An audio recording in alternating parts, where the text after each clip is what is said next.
Welcome to the Recruiter Startup Podcast.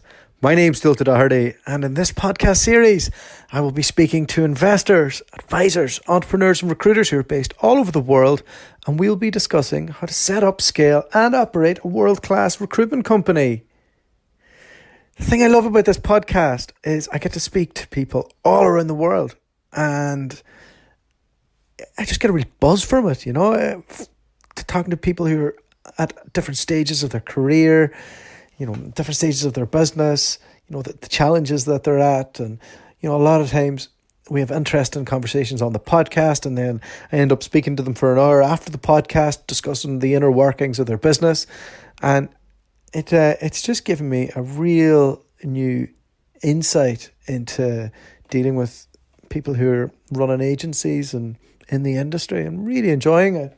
I had a great chat today with Amarath Samrai. I'm hoping saying his name right. We both couldn't pronounce each other's name, so it's all good.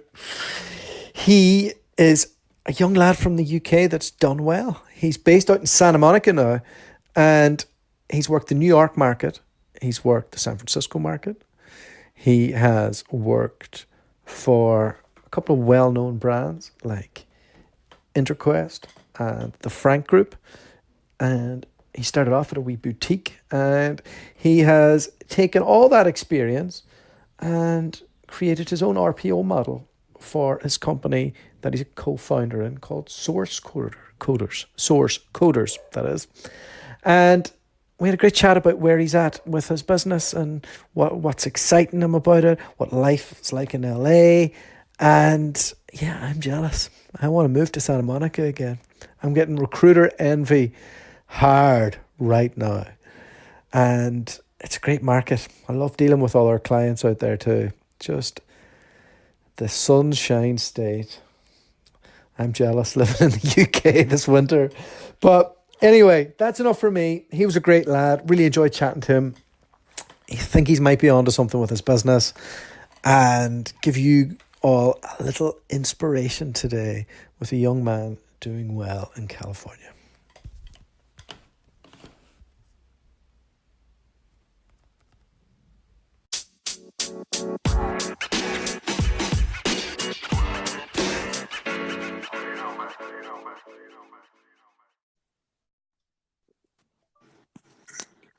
Are we in?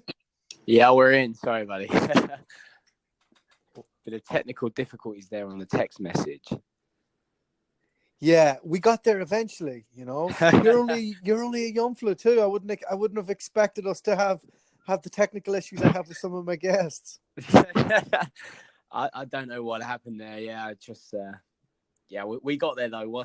Good old WhatsApp saves the day. Not a lot of Americans use WhatsApp actually, so. Yeah, I know. Why is that? Because it's such a great tool, and it's an American company. It's crazy. I think the Apple culture here is so dominant that they just love sending text messages. Not too sure. The Brits, they're obsessed with text messages and recruiting as well. Yeah, definitely something I've adopted, especially in California. No one really answers their phones, or if they don't recognize the number, I think they find that the IRS is trying to call them for tax. So everyone just avoids picking up the phone as much. Yeah, I found that as well. How do I pronounce your first name? Because I mentioned before, it sounds like tomorrow in Gaelic. Yeah, so it's actually Amarath. My mum just butchered the name.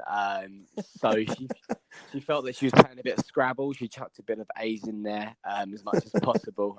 But it's Amarath, like the airlines with an A. Oh, okay, Amarath. Okay, yeah. Cool, man. Yeah. And you're junior. There must be a powerful person there if you're being called junior, right? Yeah, actually, it's quite sad. My uncle passed away at 35. I'm not trying to give a sob story, but died of, a very young man. And my dad sort of named me after him in memory of him. And, he gave the name to me before he died, actually. And, it was in memory of him. So trying to leave a legacy for a good man. Good man. Well, listen, let's go into some of that now. You're doing really well, but you're only a young man. You know, so this interests me. You've come a long way pretty quick.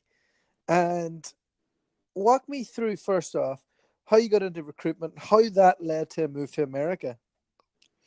Yeah, sure. Well, I just turned 27. So it's not like I'm 21 anymore. But yeah, I know I've advanced very quickly. I only got into recruitment at 27. So there you go. So I got into recruitment at 19. Funny enough, yeah, which is crazy. So long story short, as the typical recruiter would say, I never wanted to go into recruitment. I fell into it. So I was dating a girl who was in recruitment. So I started out trying to be a designer and a graphic designer, and I went to university for 1 year. And as the typical recruiter says, as the entrepreneurs, I was dyslexic and I just really could not do academia. I just was not inclined to do it, and I wasn't passionate about it. So I went to Ravensbourne for a year and didn't really have enough passion for it. At the time, I was dating a girl, as I said, and she was very high up in a well-established recruitment business, and she was a principal biller. And she was so bougie. She would take me to gauchos, and I was trying to go to Nando's. So I was just really shocked in how much money she earned. And I just really asked her, 4 months into it, is like, what do you do? I thought you were in HR. I thought you were just signing papers and bringing people on board. She told me she did technology recruitment. Long story short was I was fascinated by the space after doing research, and found the mobile boom was just coming up in 2012. So she told me that, I'll help you out. You should definitely go out there and start interviewing. So I dropped out of university. Let me jump into that. So Asian family. Yeah. I'm guessing there was academic pressure there. Yeah. Funny enough, I'm second generation. Sorry, racial stereotypes. No, of course. I'm second generation Punjabi. So my dad was born in Birmingham and my mum was born in Greenwich, London. So they had that pressure on them, and they wanted to give their kids the freedom. And my parents are very young.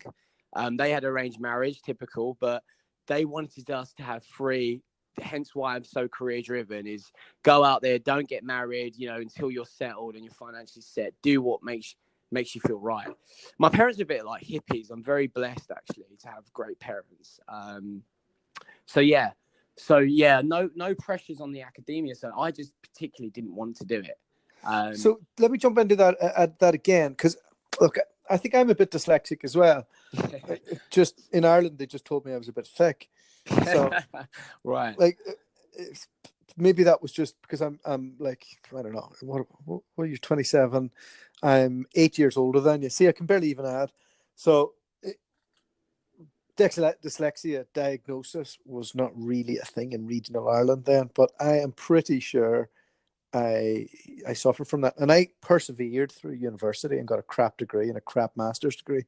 Wow. And hindsight now, I wish I had just had the balls to and knowledge to go, do you know what? Why don't I jump into recruitment real early and get started? Yeah. So what type of stuff, like, did you know that you were like dyslexic? Was it just from writing or from spelling, or what type of things did it affect? Yeah, so I even to today I get my my resources or anyone just to recheck emails for me. I don't care, even I'm managing partner and director and founder. I don't care about hierarchy. I see words jumbled, and I've suffered very, very, very bad with this. So I'm more of a creative person. Writing blogs and emails and all this stuff is not my forte. So the way I found it was that I would find letters just jumbled, right? So, like, because, like, simple words like that, right? I would look at it in a different way, or just anything. And mine's not as bad as yours. Yeah. I would struggle to structure something, and I things would get a tiny bit juggled, or I'd miss words, or there's things like that. So I'd say you're on the next level there.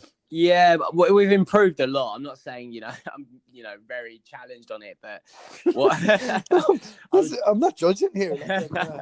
what I realized was that, doing all this coursework, like, we did a bit of architecture as well. So at Santiago Calatrava, I remember I had to do like a 19-page document about what I thought about his work. And I just thought, this is not what I want to do for 7 years,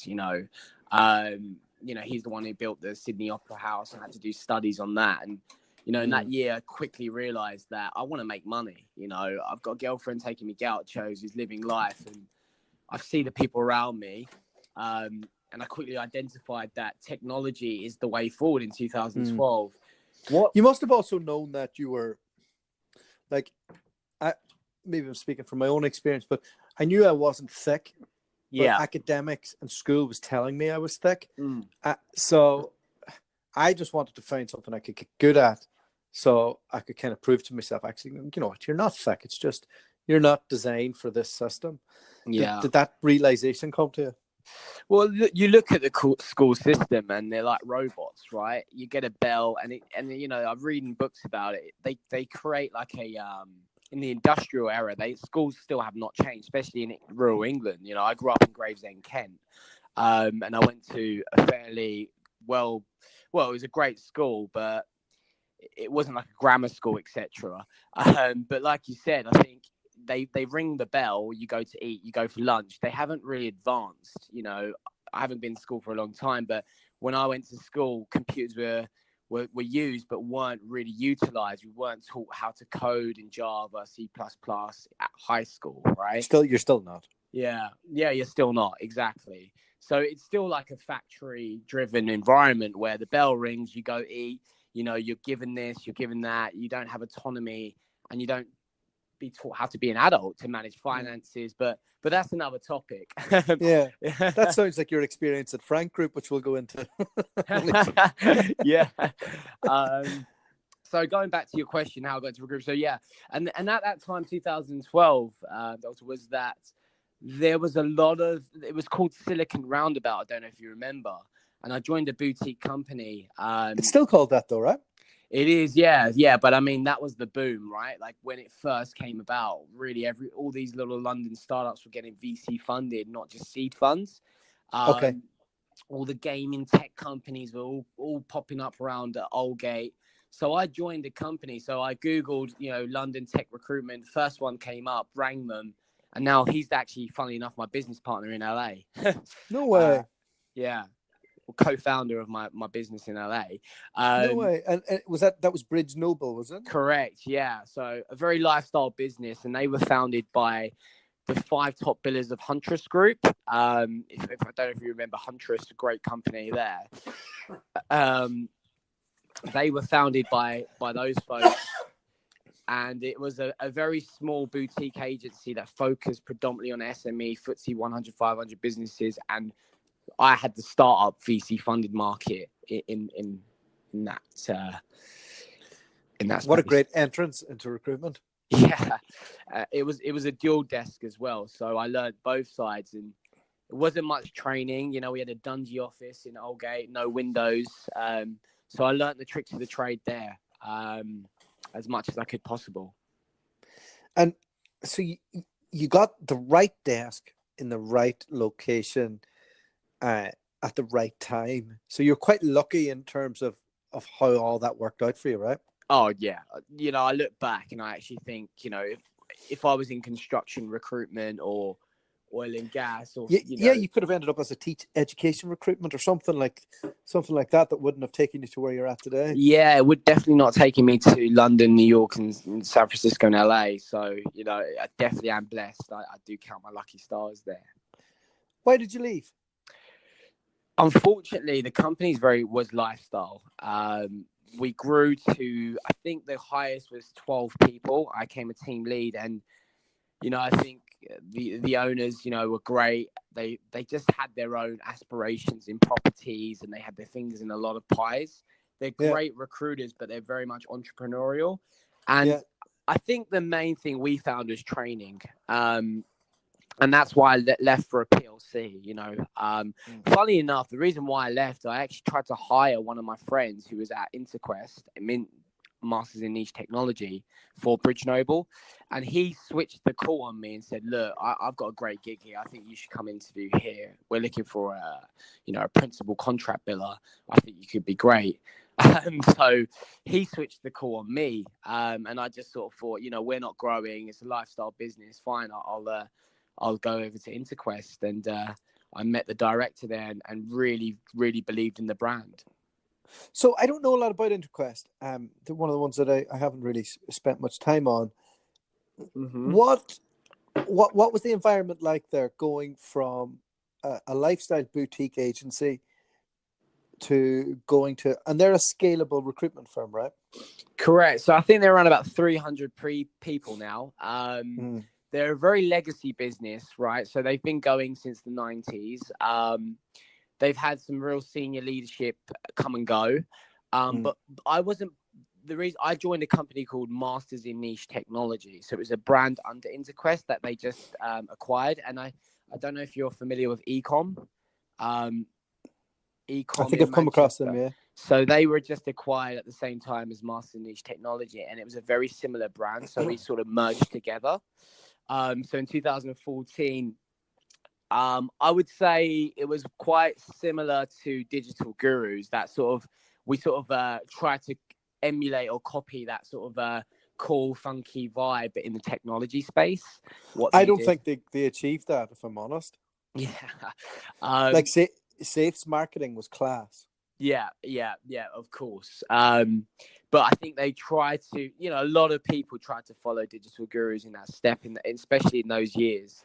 Yeah, do you remember? Because I had him on the podcast the other week, and I remember when they launched, and I was sitting in Robert Walters, and I remember thinking, "That's cool, man. What the fuck am I doing here with a stupid tie on?" Yeah. Yeah, exactly that. I think, and I think because they did all the UX guys, and I think they were the tattoos and piercings. It was a new era, right? The S3 style recruitment model was slowly dying out, I think, and that 2014, 2015. I think business leaders started to come more flexible to realize we have to adapt. Like Einstein says, not the strongest and the fastest, it's the adaptability to change really in the market. And the people that actually had the adaptability and understood the market really did well. So yeah. The big boys did well too, though. I mean, we're kind of on a bit of a run where people are doing well. So if you look at the macro financials, the big boys of like Walters, Page, Hayes, Half, they've never had better times. Same with the S3 group and all the other companies that are quite similar to that. Well, do you know what's interesting about your background? Yeah. You've done the opposite of what most people do. In terms of people like you, so we'll go into this in a second in terms of you relocating to New York and San Francisco, but you went from the most scalable recruitment firm, the Frank Group, Interquest, boutique. You went boutique, Interquest, Frank Group. Normally, people would go the opposite direction in their career. Yeah. What did you find the key differences were between joining the boutique to getting in there to Interquest to then working in the Frank Group? Was it in terms of the way that they work? Those businesses, did you find that the bigger the organization, the less flexibility, the more intensity? Was there bits that you were able to take from it? So I think that's a great question you asked. I think exactly. So I always have an entrepreneurial mind, right? And being at that age, I think I was 25. So in answer to your question, I wanted structure. I never had the training. I think Frank Group are one of the best recruitment agencies I've ever worked for. What do you like about them? Talk to me about it. They are just unbelievably focused. They are true to their brand. One thing I'll say is structure. Every manager, business leader in that organization knows the vision, the end goal, the roadmap. I work very closely with Paul Briggs, the EVP, who was a mentor to me in San Francisco, and I have nothing but, he taught me a lot about people management, having empathy to people, because especially in San Francisco, LA and America, unfortunately, you act more like an agony aunt to most of your team. You know, you're dealing with a lot of personal situations. You know, in London, I find people are just more on it. You know, the culture's not so laid back. It isn't, you know, we're going to go surfing at 7 a.m. and rock in the office at 10. So, you know, teaching me about people management, teaching me about structure, process. And to be honest, the network they have, the database they've built is phenomenal. Yeah, for anybody that doesn't know, they use S3 principles in the way that they operate. Yeah. But even within that, they were able to grow and outgrow S3 in that time, because they are super niche in what they do. So they would have a brand that would do just one ERP function, and they would do that remotely from the UK, build an office up abroad, and then scale it out. And because they're so niche in it, they don't have to pay big money for recruiters. So they get people on the cheap. Yep.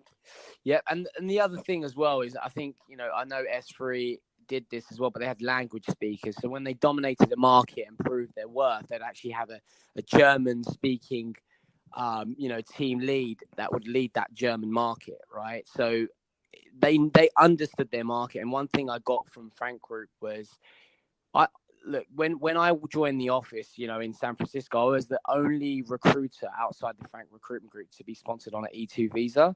So they took a risk on me. I took a risk on them. I joined under the Mason Frank brand.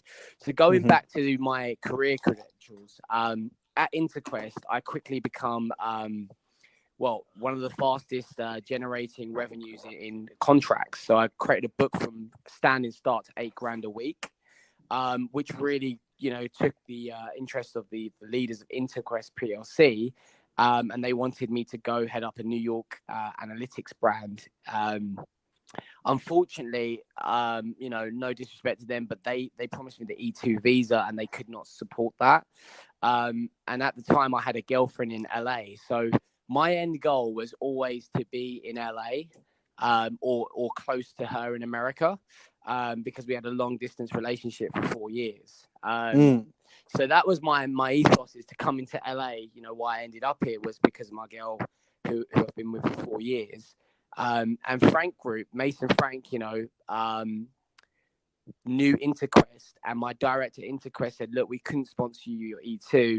I know Andy Mason, he's just opened the San Francisco office last year. They're doing fairly well. I would want you to meet him. As soon as I met Andy Mason, I sort of knew that this company is going somewhere, or they're doing something different. I think I excelled there very quickly because of how well the database was built, you know. But what I do is I had the sales flair and the tenacity to leverage at C-level, which then brought the attention of the board, you know, EVP, CEO, and COO, you know, recognized me as a top performer. I did revenues of $90,000 per month in the Silicon Valley market, which was huge.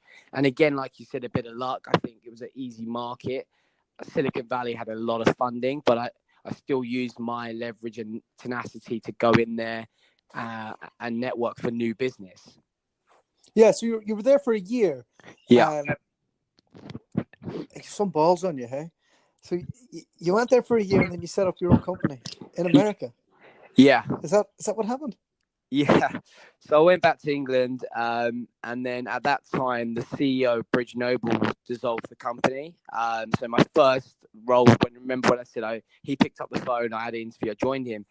He rang me up and he was like, look, you've got the American experience. I know you got a girlfriend in LA. Let's set up. And I didn't think twice. I was actually at Frank Recruitment Group, and this was in December. Unfortunately, in Frank Recruitment Group, you know, I wanted more of a senior leadership role. And I'm going to say this, not really. I felt my age played a big part in it. At that time, I was 26 years old, just turned 26, and they felt that, you know, at Frank Recruitment Group, they've got a career ladder structure. Even though I was billing so much and leading, you have to hit certain targets to get over, you know, to become a business manager. Well, you'll know yourself when you build out your own company. Yeah, you were only in the door as well. Yeah, exactly. So, I felt But you it was can't tell that unfair. to somebody who's destined to set up their own business. Exactly. And I think for me is that I was destined to go to LA, and that was the steps that I've taken was to make a life in LA for myself, as I've been there. So did you actually get over to New York at all, or you just went straight over to San Francisco? So I used to travel to New York every 3 months and then just come back. So I did that consistently for 6 months. What was that like? It was fun.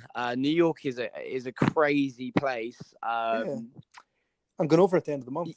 You'll have so much fun. Like, I stayed in Chelsea, Manhattan, and the thing is, I was living in a Harry Potter cupboard though. Like, they didn't even have I had an Airbnb that was like part of this woman's house. It wasn't the best living environment, but I was always out anyway and having fun and meeting clients, and it was a whale of a time for sure. How did you pick up jobs? How did you go about all that, building a business from the UK in America? So I always, again, I know we keep talking about S3, etc., but I always have 3 pitches to my business. And I think the way the recruitment model's going is you've got to have strings to your arrow. Well, you've got to have strings to your bow and arrow, right? You can't just have one pitch. So with me, I've quickly found out that, you've got to target the money, authority, and the need. And you've got to have a pitch that's going to be sexy to all, right? So for me, I pitched myself as a C-level executive and basically wanted to do executive search. So the way I built the business was really doing executive high-level appointments. So making myself immersed within the executive space, whereas CTOs... How'd you do that? Just actually talking business. I always find people as recruiters talk too technology focused. It's excellent that you've got the foundation, that you understand Python, Java, JVM languages, Scala, great. But how do you leverage that within business? I literally just wrote a LinkedIn post about this, about metrics. When I talk to a C-level, it's a return of investment. How much did that save the business? So I started to talk to business leaders about business. Technology is a tool to save you money, right? Or impact customers. So every single pitch I had was about them. And also with them, what's in it for him or her? So I always had an avenue of, if I pick up that phone, I've got to have something for that person, where it's going to impact their business. And I created more of a network where people trusted me. They thought, oh, wow, this person knows what he's talking about. So I really just focused on Java, high frequency trading, and fintech. And you learned that niche speciality from the Frank Group, hey? Like how to go about that? Actually, no. I actually learned that from Interquest. Okay. Yeah, Interquest, look, I think they're one of the most undervalued businesses out there. And I would say to anyone... I think it's because their branding's wrong. I totally agree with you. I couldn't tell you what they are. When I look at them, their branding doesn't stand out. Like, they have a kind of half, I don't know, clover or something on their brand. Yeah, no, I couldn't agree with you. Yeah, I kind of think they look like a engineering kind of like they're not immersed. Like, if you were to tell me they're a technology brand, I'd be like, what? That doesn't make sense. They don't look like a tech. Like, that's without knowing them. So if you're at Interquest, sorry for it's all over your brand. No, I totally understand. I think that's where I realized his branding was important. So me and Stephen and Richard's our COO, also co-founded an American partner. We basically we wanted to make our branding right. I think that's an interesting point. And you have.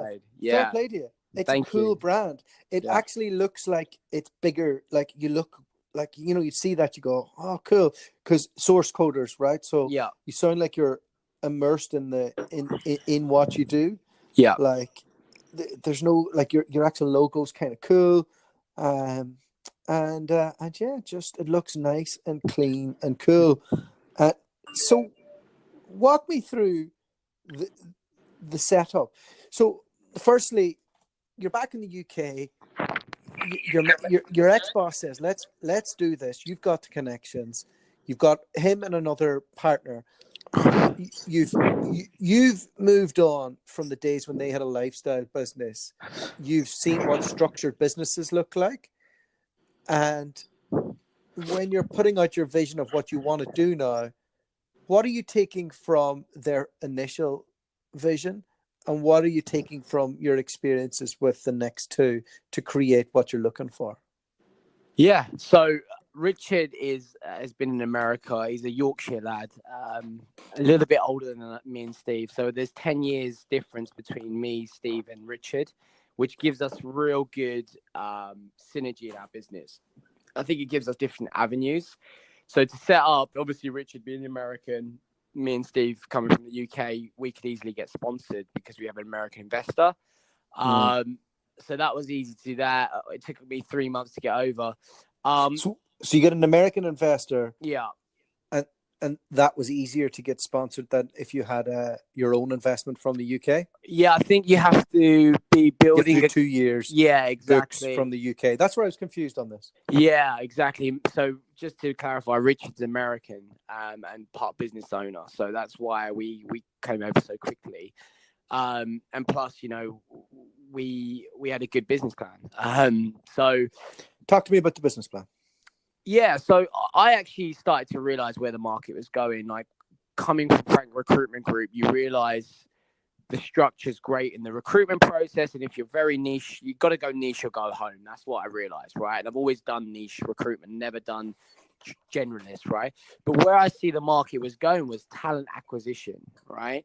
How companies are scaling, not just one-off placements, because a lot of recruitment businesses like spot business, right? Well, they don't like it, but unfortunately with your niche, you can only do 1 or 2 free placements at 30% until the client's like, look, you're ripping me off. So I started to create this sort of model with Stephen about spinning recruitment on its head a little bit, where it's project focused. And there was a few companies in the UK that have already done this. And you mean like an RPO model? Correct. Yeah, but we call it project focused, where we actually focus on projects where you're scaling to 4 to, it could be more than 40 engineers plus, and a premium service where we are your talent acquisition partner externally, but we're embedded with you. We could be on site or act externally, as I just said.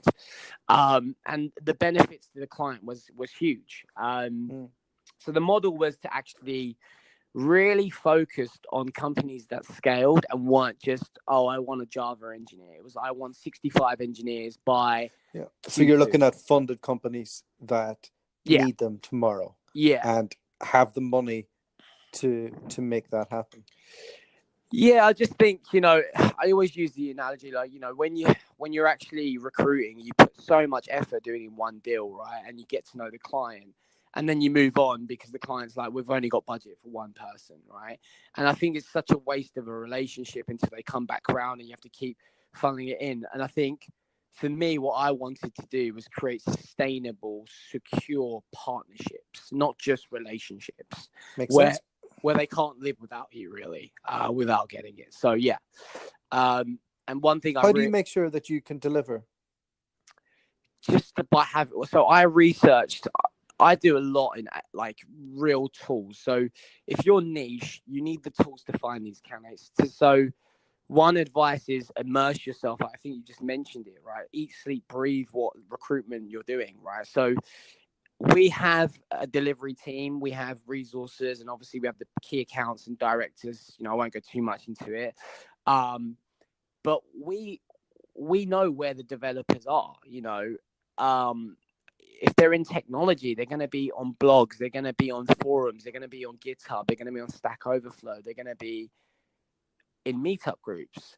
So what me and Stephen and Richard identified very early was we need to be having the best tools in order to source the best people. So the companies we were working with were looking for the top 1 to 5%. Our average deal value now is about $40,000. And we're consistently targeting principal software engineers at that 1 to 5% who have like computer science backgrounds from the top engineering schools, the top companies, and moving them into this field. So essentially, you win the contract, you then outsource the first level of sourcing to somebody, and then then it goes through to the second level to drill it down, and then you do the final piece and the delivery of that. Actually, funny enough, I've done. Look, we're about 12 people right now. In the US, we're at 10, 2 in the UK. If I'm honest, I'm doing more 360 than I've ever done before in the first year of business, obviously, to deliver, to prove the model. Sure. You can't. So this is the model, but you can't say that, okay, you'd be naive to go and try. You've got to fund the bootstrap, right? So I have to prove the business model. So I secured a large fintech organization as an RPO. I delivered 7 360 roles out of 11 in the first 3 months, which, working hours, I'm a business owner, so I'm prepared to do that. Sure. Paying no salary to myself and just thinking, you got to keep pushing the money back in. Now we have a delivery team, but for the first 3 projects, I went on site. I traveled to San Francisco. I made sure I met the client, you have to assess the culture, each manager, etc. Yeah, no, makes sense. When I look at your company on LinkedIn, I don't see many employees on it, so that's where it gets me thinking. So do you get the people in the delivery team to put the client's details on their profile, so you're embedded in their company? Is that exactly? Yeah, that makes sense. exactly. That's a good idea. Yeah, but what we do as well, like, we have 3 avenues to our business, right? This isn't just one, but this is where I felt the recruitment market was going. So we are true to our word, but we do one-off placements at executive search, and that's what I specialize in as well. Like, I place engineering directors, managers, SVPs, CTOs, and then we scale the company. So for example, if you look on my LinkedIn, I have a lot of recommendations, and I leverage off those recommendations to get into other companies, from the Ubers and the Facebooks, and drive them into the VC funds. Very good. And it just sounds like you're onto a great thing in a great market. Do you feel kind of, what's it like in Santa Monica? Like, there's tons of UK recruiters moving out there now every week. Is there a bit of a recruiter scene out there? Do you bump into the others? I know. Well, we've got a huge community here. So Console are all my friends. GQR, like, we go out all the time. Like, the downtime, we don't. The number one rule is never talk about recruitment. Even Lawrence Harvey Group, we know Jim Denning. He's an amazing guy. He was working with Steve South back in Huntress Group. So everyone knows each other. And to be honest with you, even Energize has come out here. A few other folks, and I find that everyone supports each other. There's plenty of business out here. And if anyone's going to say otherwise, that, they're a competition, then you're not good at your job, and you're not good in your career. So the only time it gets competitive is when I have a candidate. Yeah, I've come up with, against a few of them. I think you had Jason Rumney. I've come up against him a few times, and he's, we know each other. We knew each other back in 2012 when he started Intellitech. So yeah, we all support each other, and there's, like I said, the market's so big out here, and if you're true to your word, you know what you're doing. You shouldn't be threatened by agencies or competitors. No, not at all. Because in America, it's not about working just one local market. Like, as you said, you're flying up to San Francisco, and I bet if you want a project in Miami, you'd have somebody over there doing that. No, I'd go Miami, 100%. I'd be on the first flight over to Miami. I'm actually going in May.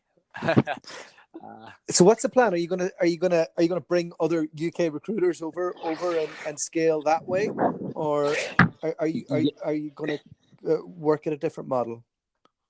Yes, so we are hiring. It's tough to get the Americans to fit into your organization, Yeah, we've hired. We've actually been very lucky. We've got 3 very good Americans in the business plan, and I'm actually hiring for a billing manager, someone who can do 360 improving billings.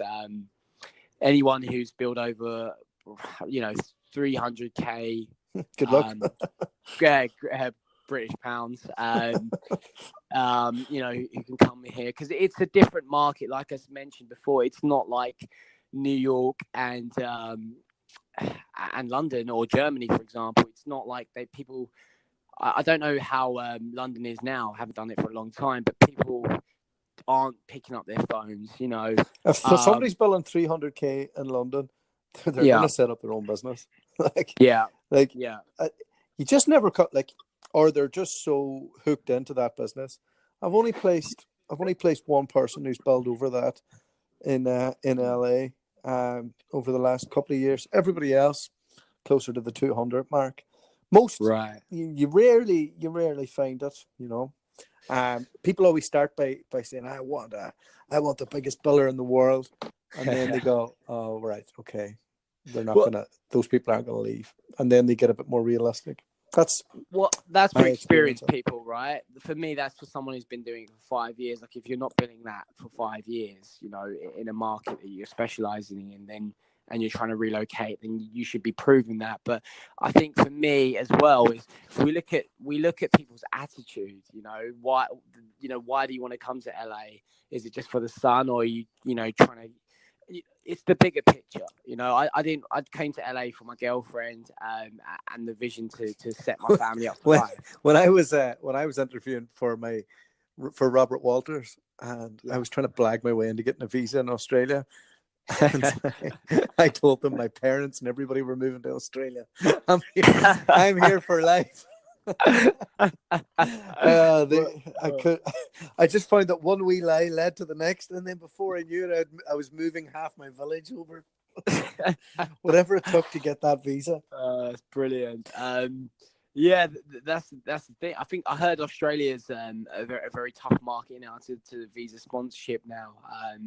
We were looking at a few people who wanted to come to LA, and was discussing for the Australians to come out here as well. But Trump's changed a lot of things, so it was easier to get E2s and L1s, but it's a little bit different now with Trump's presidency. Well, I don't know if he's changed the law at all, though. On that, it's L1s he has, I believe. There's a lot of. I was speaking to the attorney. So we don't do the L1s. Right. So, but on E2 and E3, it's business as usual. I mean, sometimes we get lucky. People get through without a degree, but mostly it's safer now if they have a degree. Sure. Yeah. Yeah. That's great. Okay. Cool. So tell me this. You came across the podcast. So where did you first come across it? What episodes have you listened to?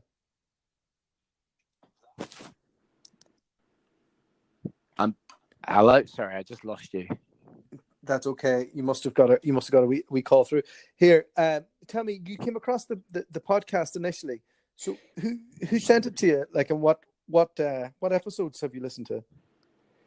Like I said, I know Jason. I heard that podcast, and also Digital Gurus. That one was really good. That had a lot to live up to.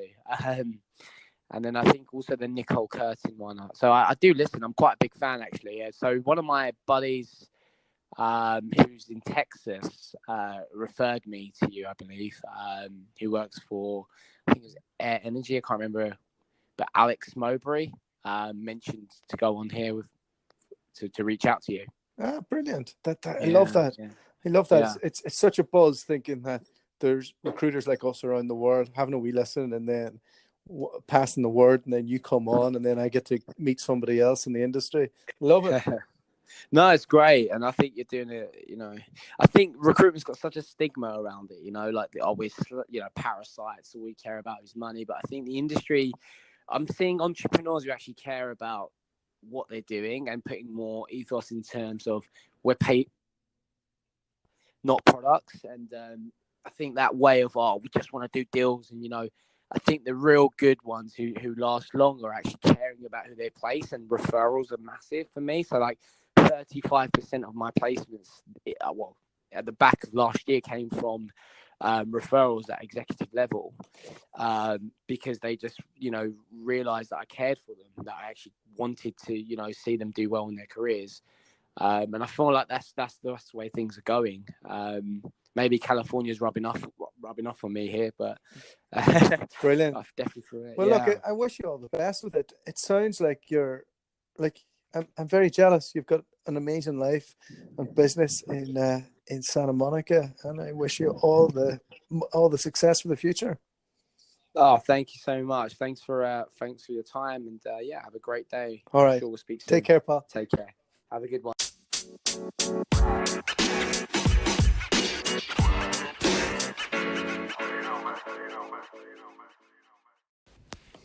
Well, a massive thank you to Amarath for coming on the podcast and giving us an insight into what it's like moving from a boutique to a scalable organization to an absolute giant organization, and taking all that experience and then setting up your own RPO that does a bit of search as well.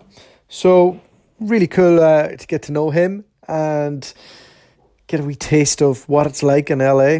And I hope you all enjoyed it. If you have any questions, hit me up. And if you'd like to come on the podcast, just let me know. I'm recording every day. You don't have to be Gregg Savage to come on. So give me a shout. I'd love to have you on. I'd love to talk about recruitment.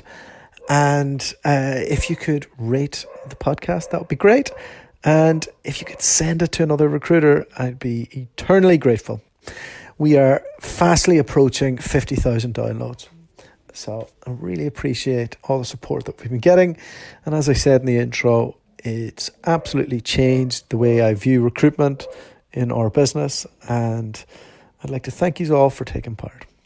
Till next time, which is probably tomorrow. Take care. Happy hunting. The podcast you just heard was made using Anchor. Ever thought about making your own podcast? Anchor makes it really easy for anyone to get started. It's a one-stop shop for recording, hosting, and distributing podcasts. Best of all, it's 100% free. Sign up now at anchor.fm/new. That's anchor.fm/new to get started.